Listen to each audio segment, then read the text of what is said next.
Louisiana Beer Reviews Elysian Night Owl Pumpkin Ale. Well, I bought this at Mathern's. It's been on the market a long time. Elysian Brewing Company of Seattle, Washington, now a subsidiary of Anheuser-Busch InBev. They brew this with 7.5 pounds of pumpkin per barrel. They use roasted and raw pumpkin seeds. And they spice it in conditioning with nutmeg, cloves, cinnamon, ginger, and allspice, or alligator pepper as it's also known. 6.7% alcohol. Wow, good ABV on it. 18 international bitterness units. So good website to tell you what you should know.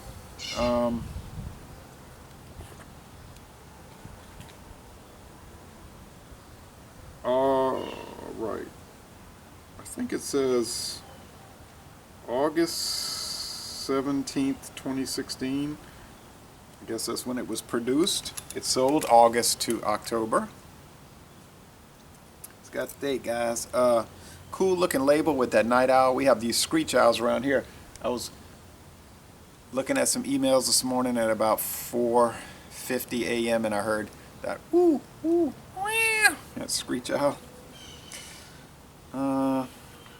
Probably won't hear it this time of day. They use pale malt, Munich, and crystal barley malts. The hops are Magnum. That's it.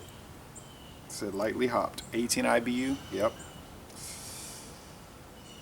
I was playing Greg's beer reviews. He liked it. He gave it an 8 or a 9. I think between an 8 and a 9. I'm gonna watch the other video reviews. There's thousands of written reviews. It gets a very good score on Beer Advocate, a B+. The Bros give it an A+. Outstanding. The second highest possible score. Rate Beer saying 89 out of 100, pretty good score, but a 96 out of 100 for the style, so a fantastic score. Here's a 1992 Athlons Southeastern football. You know, Athlons, they like to do regional magazines, so in our area, Louisiana, it's always going to have LSU on the cover. Mississippi, you go to one part of Mississippi, it's got Mississippi State, another part. University of Mississippi, Tennessee, well, you know, so on and so on. And if you go around Nashville, it's going to have Vanderbilt on the cover. 1992 was a bad year for LSU and Tulane football. Tulane won 2 games and LSU won 2 games. Alabama, on the other hand, won the national championship. All right, going undefeated. They did play in the Superdome that year. There was a huge crowd at that game against Tulane. I was there. That was the year 92 when we knew some people and they had season tickets, multiple season tickets to all the games. It was really good prime seats in the lower section around the 40-yard line, pretty close to the field. So for about 6 years I sat there with them, and then later I decided I'll get my own season tickets. So really since 1992 I've been going to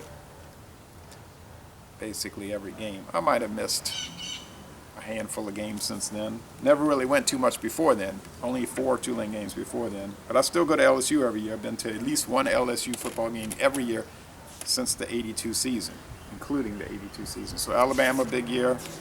Mississippi State, typical, not doing too well that year. Then the inept Curly Hallman LSU Tigers. Oh, Tanqueray and tonic. All right, one beer ad and then we'll close this up. Game day, it's to a football fan, it's the only day. Some days are better than others. That's why there's Michelob, Michelob Light, Michelob, and Michelob Dry. It's a shame how they let that brand just die out. Used to have Michelob Dark as well. Oh boy.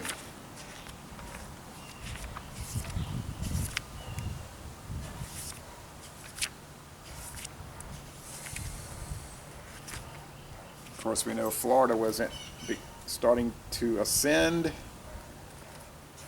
becoming very dominant. I do believe they played Alabama in the first ever Southeastern Conference Championship game. I think I remember that live from Birmingham, Alabama. The great rivalries, Florida State versus Miami. Okay. And so on.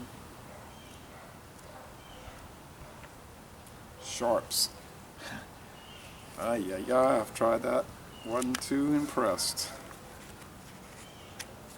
But I know some people have to drink those kind of things. All right. Southern Mississippi. All right. Been to many games there. In Hattiesburg.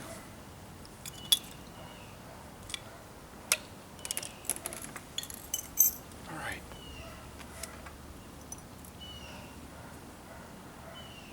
Some smoke. Well, quite a bit of vapor. And I see chunks galore in this beer. It's just like chunks of pumpkin.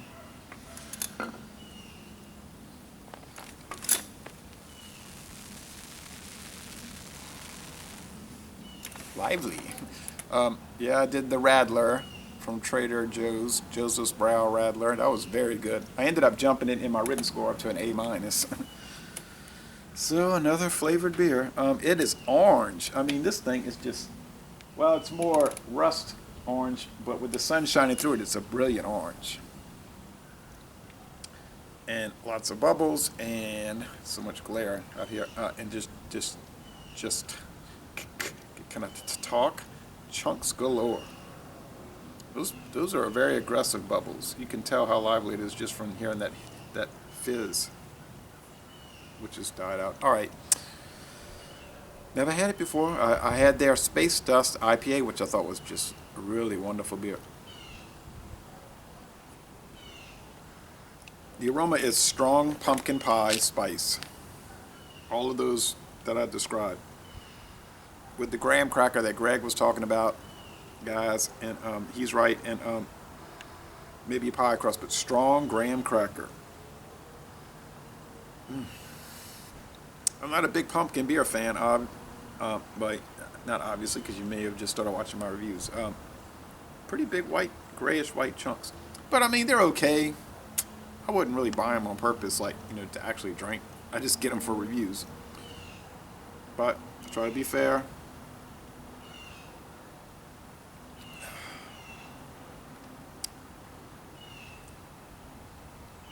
Yeah, it's pretty spicy in the flavor. No alcohol. The body is high, medium.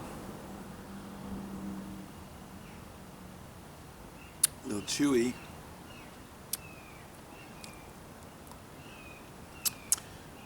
The finish is semi or medium dry, like semi-dry. It's pretty easy drinking.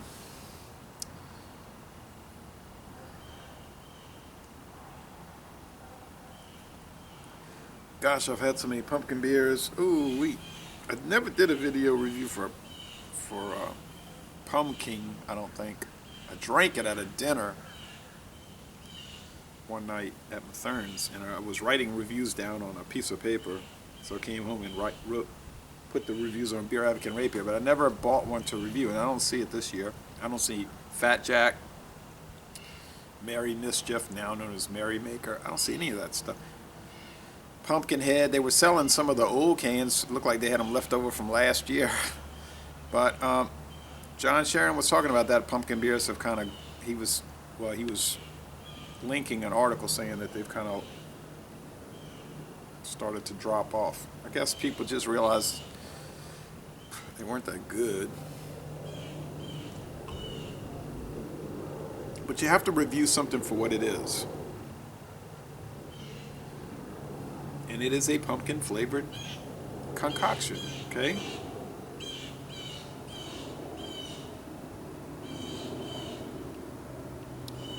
I think I'm going to go along with what Beer Advocate's saying. Very good, a B+. And the style, it's, you know, maybe in the A range. But some people are really into this kind of stuff, and they like all the flavored products. My daughter is one of those people. I mean, that's mainly what she drinks, like the flavored beers. That's what she likes. She gets the Blue Moon. She gets maybe Shock Top, but I think more Blue Moon. Okay?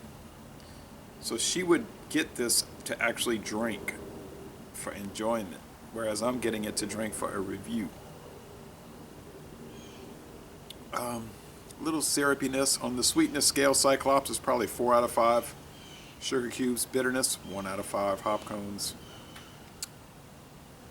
Chewiness, like somebody said, what do you mean chewy? It's like almost like you could chew on the beer, like it has chewable features. If you like vegetable product beers, go ahead.